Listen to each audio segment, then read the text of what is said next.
आज हमारे पास Avengers doomsday में स्कारलेट विच को लेकर बहुत बड़ी खबर है।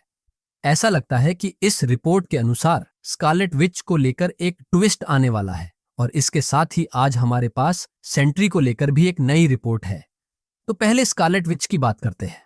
ये रिपोर्ट इनसाइडर जेम्स मैक ने पब्लिश की है। उनकी रिपोर्ट कहती है कि जिस एक्समैन यूनिवर्स को हमने डेड मार्वल्स के एंड क्रेडिट में देखा था, उस यूनिवर्स में स्कारलेट विच का एक अच्छा और हीरोइक वर्जन मौजूद होगा। जेम्स कहते हैं कि उसे उसकी कहानी या रोल के बारे में ज्यादा कुछ पता नहीं, लेकिन उसने स्कारलेट विच के डिजाइन देखे हैं और उसका कॉस्ट्यूम होगा एक red long tight dress, red gloves और उसकी सिग्नेचर हेड पीस। और वो आगे चलकर ये भी कहते हैं कि उन्हें नहीं पता है कि इस वेरिएंट को एलिजाबेथ ओल्सन ने प्ले किया है या किसी और ने। अब यहाँ सबसे इंटरेस्टिंग बात यह है, किसी ने उनसे पूछा कि क्या इसका मतलब एमसीयू वाली विच मर चुकी है?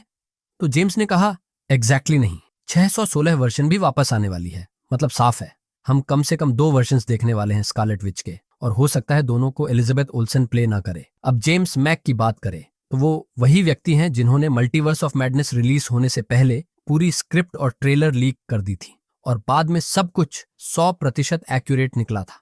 आगे चलकर इसी वजह से उनका पुराना अकाउंट डिलीट कर दिया गया, लेकिन अब वो नए अकाउंट से दावा कर रहे हैं कि वो वही पुराना व्यक्ति है जिसने मल्टीवर्स ऑफ मैडनेस के डिटेल्स लीक किए थे।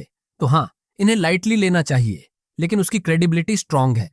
अब क्रिप्टिक HD क्वालिटी नाम के स्कूपर की बात करें तो उनका कहना है कि डूम एक वुल्फ इन शीप्स क्लोथिंग जैसा होगा। ऊपर से अच्छा और नोबल लगेगा, लेकिन अंदर से कनिंग और मैनिपुलेटिव। जब वो अपनी कहानी बताएगा कि कैसे उसने अपनी फैमिली खो दी, तब वांडा उससे इमोशनली कनेक्ट करेगी और फिर उसे मदद करने को राजी हो जाएगी। अब सेंट्री वाली रिपोर्ट की बात करें तो ये रिपोर्ट आई है इनसाइडर मैजेस्टिक से। वो लिखते हैं डॉक्टर डूम को इनकर्जन्स के दौरान अपने प्लान एग्जीक्यूट करने के लिए सेंट्री की जरूरत होगी और MCU में सेंट्री को मॉलिक्यूल मैन की जगह एक कॉस्मिक बैटरी की तरह यूज किया जाएगा।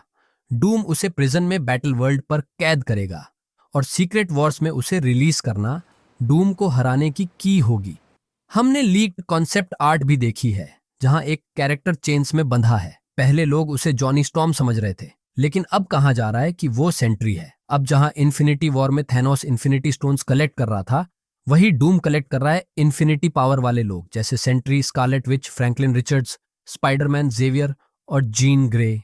और ऑनेस्टली मैं चाहता हूं Doom full on Doom mode में जाए, हर किसी को हराए, सच में टेरिफाइंग विलन बने। मैं बहुत एक्साइटेड हूं वांडा को वापस देखने के लिए, लेकिन मुझे नहीं लगता मार्वल ट्रेलर में उसका नाम रिवील करेगा।